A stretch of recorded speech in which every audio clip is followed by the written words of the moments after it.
Hi, folks. I'm Father Joe Grimaldi. You can call me Joe, and I'd like to welcome you to my podcast.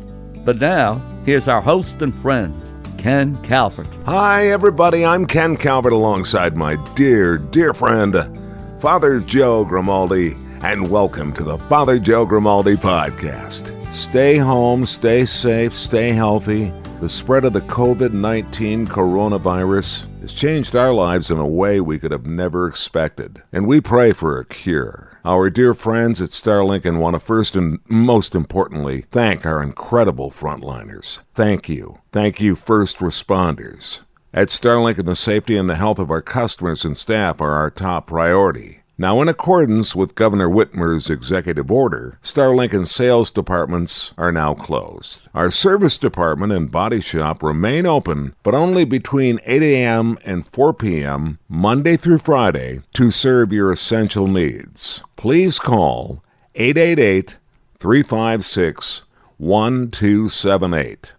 That number again is 888-356-1278 to schedule your appointment. We wish everyone the best of health in these trying times. Okay, so we're looking at each other here, and we were just laughing out loud. You were telling me you're about to put your hair in braids. That's a big... I've never seen it this long. I can't believe it. I gotta tell you, well, you're getting that 60s look going. That's right. That's right. So, when do those barbershops open again? Okay. That's so far down the list. Who knows? Know, June of 22, I hear. But anyway. Yeah. That's funny you would bring that up. I don't think we're alone in the end zone with that. No. I think that I'm going to have to trust my wife at some point to do a little trimming, if you will, of whatever amount of hair I still have left. That could get ugly, Joe. That could get really ugly. Let's hope for the best. All of this being alone and quarantined, isolated, is becoming a little more familiar, don't you think, in certain ways? I think so. Because I live alone ordinarily, it's not a big change. The thing that I have difficulties with is shopping. I would like to go and pick out my own stuff at the grocery store.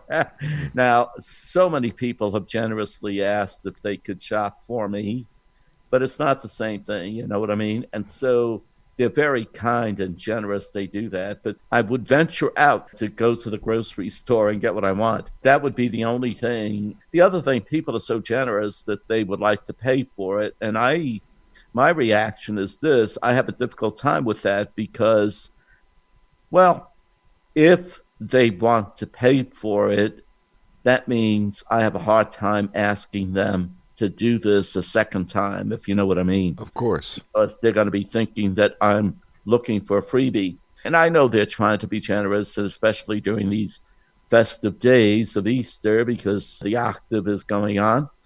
That would be probably the only thing that I find a little bit difficult, not the end of the world. I'm used to living alone, so I'm happy with being alone. However, I miss other people. There's no question about it. In a way, what happens is that during the day, I'm very busy interacting with many people. But then I could always come to my shelter is that what we call it today? We're going to be sheltering. Shelter in place. In place. Yeah. I come to my shelter in place where I find peace and quiet and all these good things. I want to get back to, real quickly, I don't mean to interrupt your flow because you're on a beautiful flow there, so I apologize for that. But I believe that if people are dropping staples, supplies, food to you and want to pay for it, and they feel better for it, maybe right now you put aside the pride. Yes, and say thank you. Thank you. Because you have other ways of making it up to them. Spiritually, and eventually even whatever the case may be, you'll make that up. So I think if people find sources to feel better right now, just go, oh, that was nice. What'd you do today, Dad? What'd you do today, Mom? I dropped off some food to Father Joe Grimaldi, and I think it's going to make him feel great. Yeah, and it does, and I don't want to sound like an ingrate. I'm very pleased and happy that this happens. It's just that I wouldn't want them to think that if I really needed something and called them about a week later and said, would you mind doing this? I wouldn't want them to think that I'm asking for a freebie, if you know what I'm saying. Absolutely. But then again, a good Christian knows how to receive as well as how to give. And also the friends that we have will easily stand up and say, hey, look, I'll do it. But leave an envelope, slide it under the door. That's right. and put $40 in there, okay? The price of bananas are going through the roof, which leads me to this as well. The price of eggs. All of a sudden, eggs are through the roof. And I don't know when we decided how desperately we need eggs. But actually, I wanted to do something like this because it's lighthearted and it's real and it's what everybody's going through.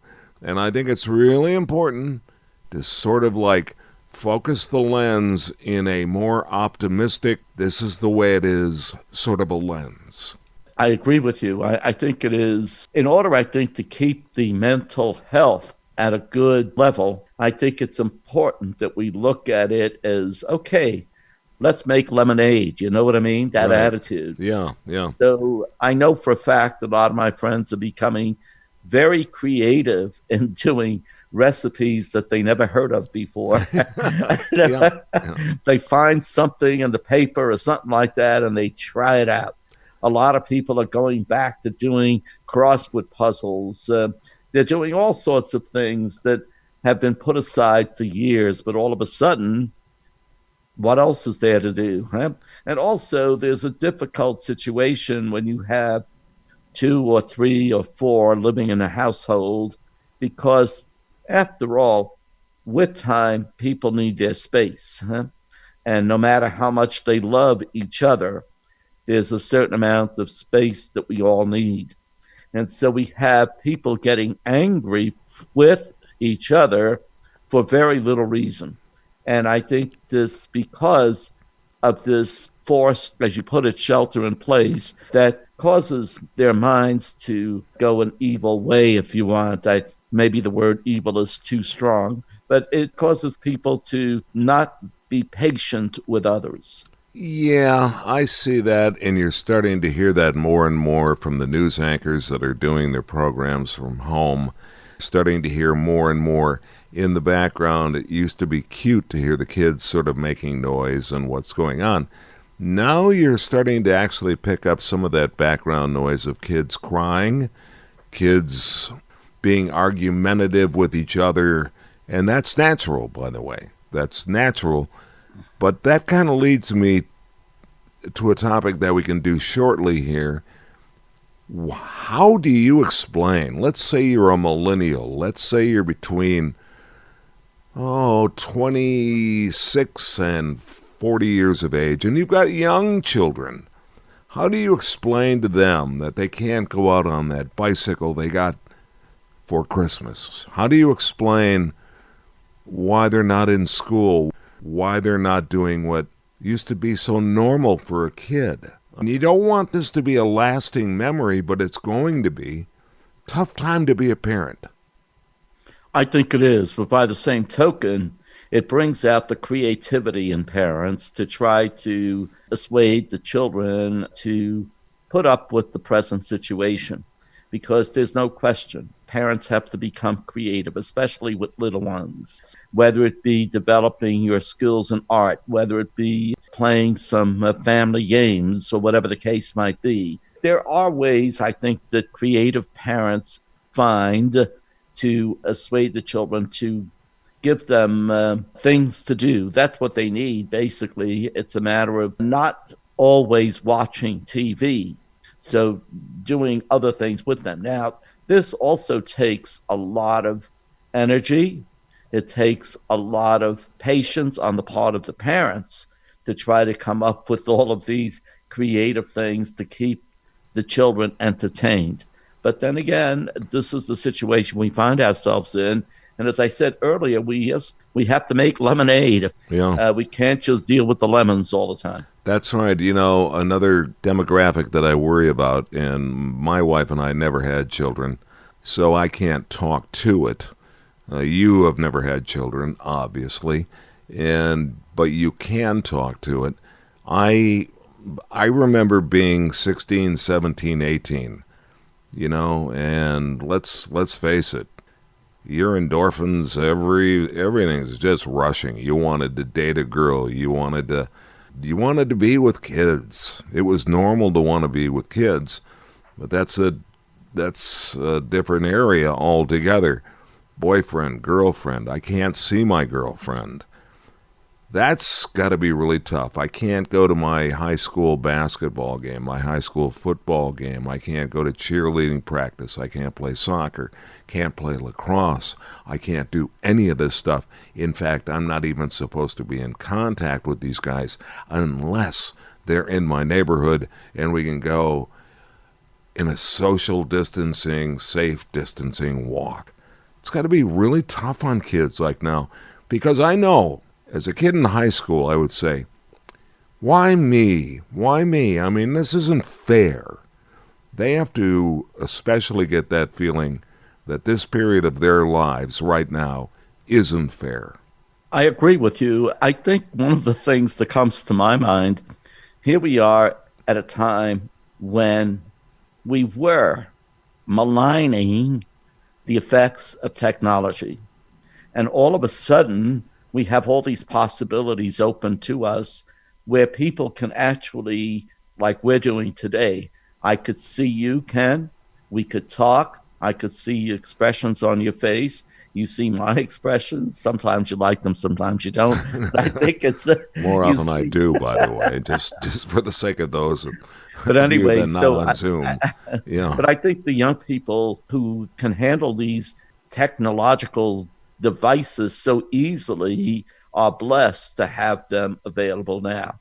For example, the schooling system that's going on now has been proven somewhat successful when people thought it wouldn't happen. But again, we're dealing with technology that's being put to good use. I know that people say we are spending too much time with these devices, but by the same token, they do come in handy at this time when people are not allowed to have physical closeness.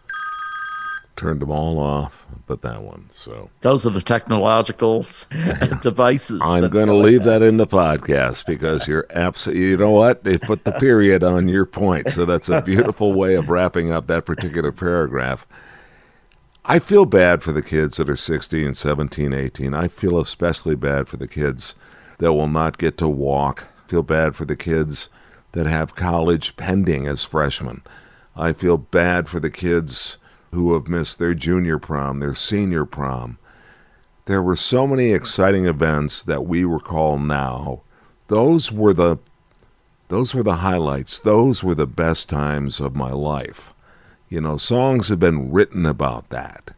And these are really, really difficult times for those in that generation. I feel bad for them. I don't think you have an answer for it. I don't. I feel bad for them. But I wonder 20 years from now what that effect will have. We can't even suggest to have that answer. But we all had, in our past, something that stands out, something that we refer to as a reason for. Does that make sense to you? Very much so. Yeah. Okay. As you said, I don't have an answer for that, but it's interesting to me that they seem, at least superficially, they seem to be adapting pretty well to the situation. I have these horrible thoughts of, not being with a congregation when I say Mass. If what I hear at times, if those statements are true, we could be for another year and a half without going to church. And I just can't imagine that, because at this time it's speculation only. But if things do not progress the way we would like to see them progress, we can't have gatherings of more than 50 or 10 or whatever the case might be for a very long time. Even after the towns the cities, the country starts to open up again. Again, there's this fear of the virus returning.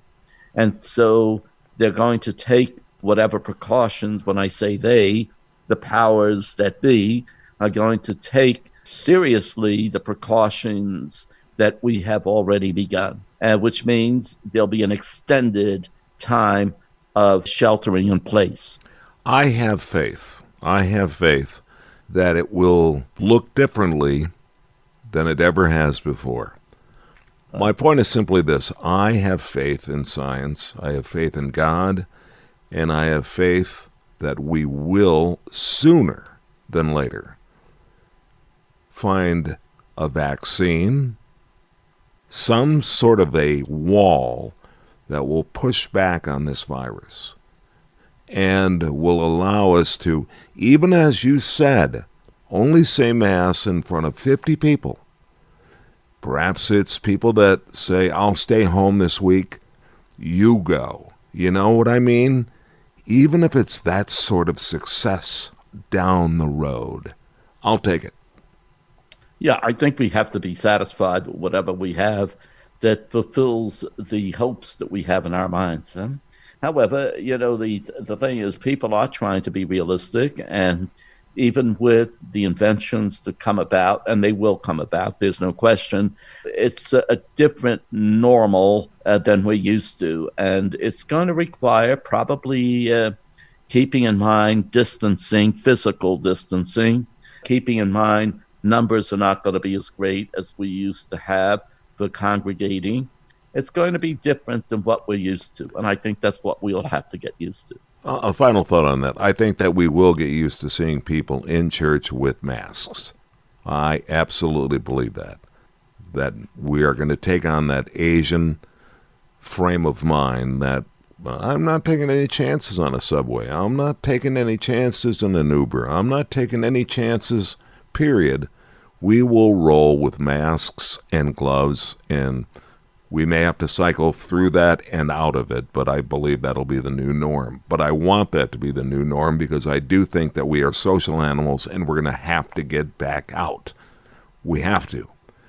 At this point, take a deep breath, everybody. And I believe that Father Joe Grimaldi has a prayer for us. Well, rather than a prayer, first of all, that Easter is not just on one day. We are celebrating Easter for the next 50 days. And so keeping that in mind, I wish everybody a very happy Easter. A friend of mine was able to send me something that was written by that very prolific author, Anonymous, okay?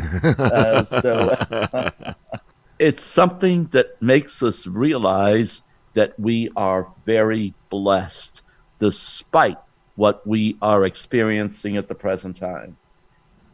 There are no bombs raining on our heads. I am not a prisoner held in solitary confinement. I am not a refugee trying to escape with my life. I am not standing in a line waiting to fill a pot of water. I have access to fresh food, and I'm not starving. I have hot running water. My country has not been ruined by years of war. I can reach my friends by phone and check in on them. My friends check in on me because they care about me. Any anxiety I feel about this strange turn of events should be tempered with the generosity of Americans. More than half of the world would gladly trade their everyday problems for the modest inconveniences I am experiencing. I may have anxious dreams, but I'm dreaming them on a proper bed, and I'm not sleeping on the sidewalk. By staying at home, I'm helping to speed our recovery. As long as I have my mind, I can create, imagine, dream, and not be lonely. This global crisis connects all people around the world, and this is a good thing. Whenever something such as this happens, I hope to respond to it with humanity to all. I hope for a good economic return for all who are injured by these events. I am surrounded by books. I am surrounded by love. The trees have already started to bloom. Looking forward and being positive is the best contribution I can make. God bless you all, and happy Easter. This is Father Joe Grimaldi, and I look forward to seeing you next time on the Father Joe Podcast. If you'd like, you can email us. It's frjoepodcast@gmail.com. That's frjoepodcast@gmail.com. We're also on Facebook. Simply search Father Joe Grimaldi. And thanks for listening, everyone.